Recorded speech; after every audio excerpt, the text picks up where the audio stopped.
Pourquoi personne ne joue Hotel California de cette manière? Je vais t'expliquer pourquoi, je vais t'expliquer qu'est-ce que c'est cette manière. Et en tout cas, cette vidéo est faite pour toi si tu ne sais pas forcément jouer Hotel California au-delà des 2 premiers niveaux. Donc on va le faire en 4 niveaux. Le premier niveau, ça va être, tu vas voir en fait. Et le but de tout ça, ça va être de s'approprier le morceau, de s'approprier Hotel California, mais de s'approprier également d'autres morceaux. En vérité, Hotel California, on s'en fout un peu, hein. Pas dans le sens que c'est un mauvais morceau, c'est sympathique, tout le monde connaît, ça permet de chanter ensemble. Mais le but simplement, ça va être de s'approprier ce morceau, et en découvrant les mystères du manche, de l'harmonie et des accords, de s'approprier plein d'autres morceaux. C'est parti. Alors le niveau 1, il est très simple, ça va être comme la musique originale.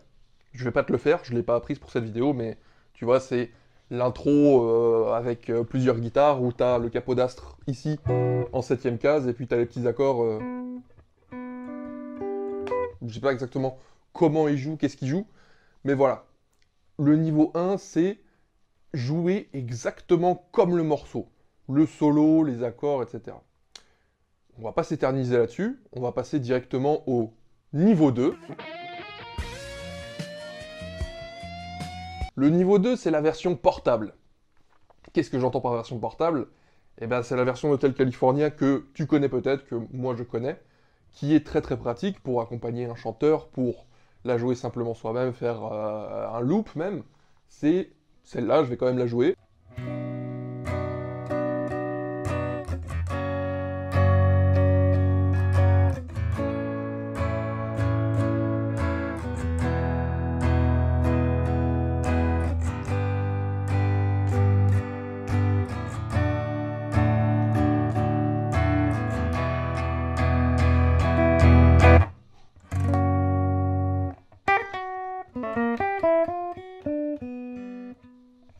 Bref, cette manière, donc c'est la manière que, je pense, tout le monde connaît. Si on connaît le morceau, généralement, c'est qu'on connaît ses accords. Donc c'est simplement Si mineur, Fa dièse, peut-être Fa dièse 7. Je sais pas exactement ce qu'il joue dans la première version, ça n'a pas beaucoup d'importance pour cette vidéo. Ensuite La, on peut le jouer de plusieurs manières. Moi j'ai des gros doigts, donc j'aime bien le jouer juste en plaquant un accord. Mi majeur, Sol, plein de manières de le jouer. Ré majeur, Mi mineur, et puis ensuite on revient sur le Fa dièse ou Fa dièse 7. Si tu veux accompagner un chanteur, si tu veux faire plein de choses, c'est magnifique, mais tu t'es toujours pas approprié le morceau à ce niveau-là. Certes, c'est une version portable, et je sais même pas si... Enfin, version portable, j'appelle ça comme ça, parce que c'est pratique de savoir ça, plutôt que de savoir la version originale, savoir faire la version originale. Mais quand tu sais ça, tu n'es toujours pas au summum de ta capacité à appréhender le morceau comme quelque chose qui est à toi. C'est pour ça qu'on va passer directement au niveau 3.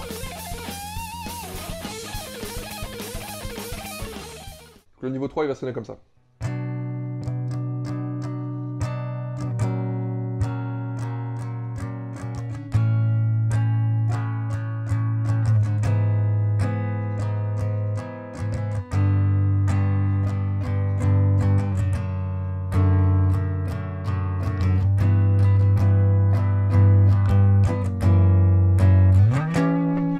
Non, n'importe quoi à la fin.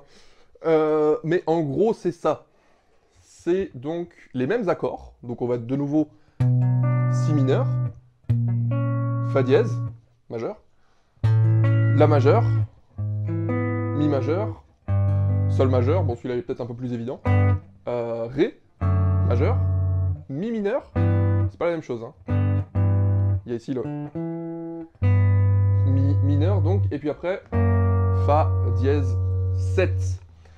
Alors, qu'est-ce que c'est que cette sorcellerie? Bon, déjà, on va parler des différences entre le niveau 2 et le niveau 3. C'est-à-dire que dans la version que je t'ai montrée juste avant, on faisait des gros accords comme ça. Le truc, c'est que parfois, quand on est avec d'autres instruments, typiquement, c'est peut-être plus intéressant de faire ça. D'avoir moins de notes, plutôt que d'avoir un gros accord qui prend toute la place. Ça, c'est la première chose. La deuxième chose, c'est que c'est une autre ambiance. Comme tu l'as entendu, c'est pas...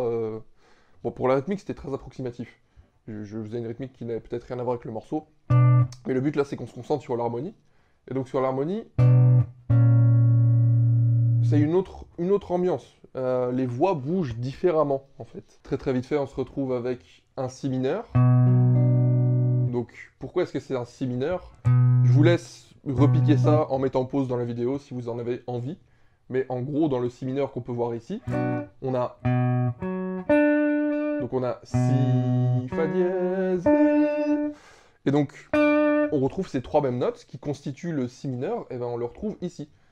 Sauf que c'est pas dans le même ordre. Donc on a le si de nouveau à la basse, qui est le même qu'ici. Hein. Si, fa dièse. Ah bah j'ai rien dit, en fait c'est dans le même ordre. C'est juste qu'il n'y a pas autant de notes.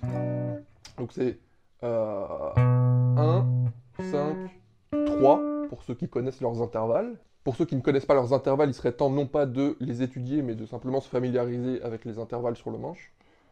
Petit à petit, c'est la méthode que je préconise. Et donc de ce si mineur, on part vers le fa dièse. De nouveau, hein, ici. Ça, c'est les trois notes du fa dièse majeur. Donc c'est fa dièse, si bémol, ou plutôt on va utiliser un la dièse pour parler du fa dièse, et puis do dièse. Ben, on va les retrouver ici, ok? Sauf que cette fois, les notes ne sont vraiment pas dans le même ordre, c'est-à-dire qu'on va se retrouver avec la tierce à la basse, hein,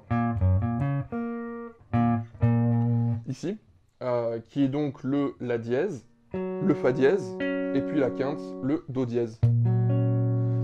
Et alors ce qui est vraiment plus intéressant avec ça, c'est la manière dont les voix descendent. C'est-à-dire que cette note, quand je parle de voix, en gros, c'est les notes, à chaque fois, sur chaque corde, on va dire, il y a une note qui va être jouée dans ma version, et à chaque fois, elle va descendre ou un peu monter.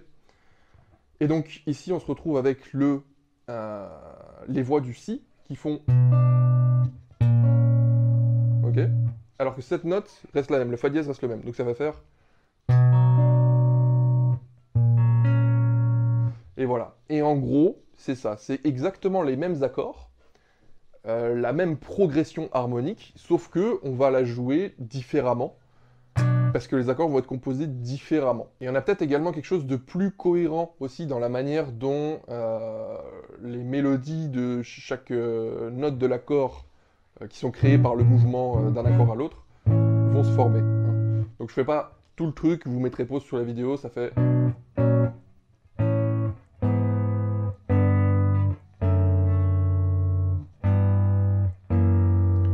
Et donc, là, ce que je vous conseille de faire, c'est de reprendre chaque accord. Vous pouvez regarder ce que moi j'ai fait et simplement de vous dire, ok, pourquoi est-ce que ça, par exemple, ça correspond à un mi mineur, ok? Donc ça correspond à un mi mineur parce que ici on a le mi, là on a le si, là on a le sol, mi, sol, si, c'est le mi mineur, quoi, c'est la même chose qu'ici. Hein. En fait, si vous regardez vos positions d'accords, vous jouez les 6 cordes ici. Mais les 6 cordes sont jouées, en vérité, pour ne faire apparaître que 3 notes différentes sur des octaves distinctes. Donc ici, on a mi, si, mi, sol, si, mi. Donc, mi, sol, si, en fait, c'est les 3 seules notes qu'on a. Et on peut les agencer comme on veut. Et ici, pour un mi mineur, je peux les agencer comme ça, avec une basse de sol. Et ensuite, une espèce de power chord ici. Ce troisième niveau, il est intéressant, et vous pouvez faire tous les morceaux comme ça, hein, c'est-à-dire prendre les accords et puis les réarranger quelque part sur le manche. Hein. Là, j'ai montré cette version, mais on pourrait très bien le faire ici, par exemple.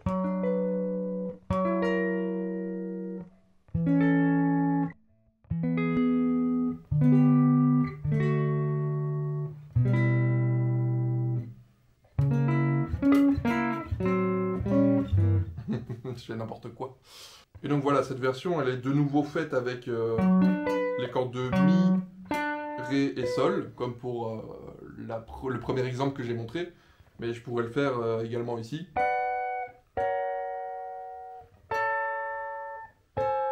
On y était presque. Donc...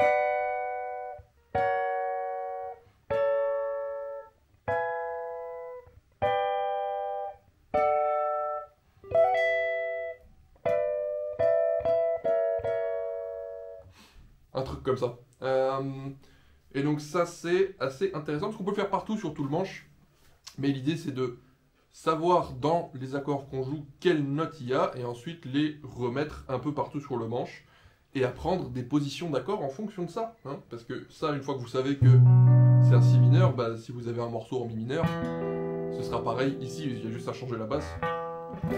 right. Mais il y a encore un niveau au-dessus de ça, un niveau 4.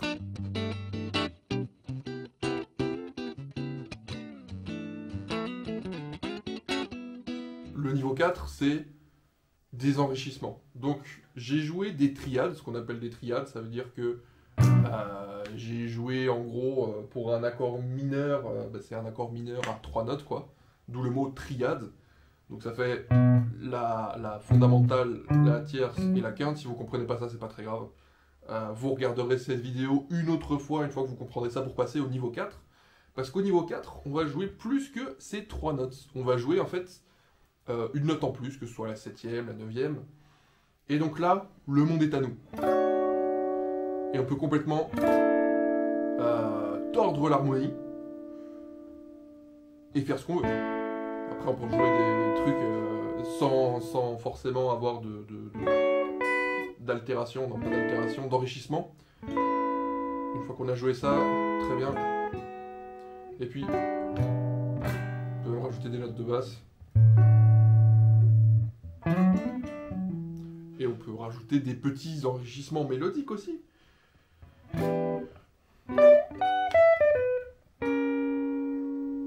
Et donc, voilà, ça c'est tout un niveau qui est en plus et qui est là pour nous dire le monde est à toi, ce morceau est à toi, maintenant tu fais ce que tu veux dessus. Alors là j'ai joué des trucs un peu jazzy, même carrément jazzy. Pas la peine d'aller dans cette direction, hein. On peut utiliser des accords jazzy d'ailleurs pour faire des styles qui sont différents du jazz, mais l'important c'est, à mon sens, de s'approprier le morceau et de savoir le jouer un peu partout.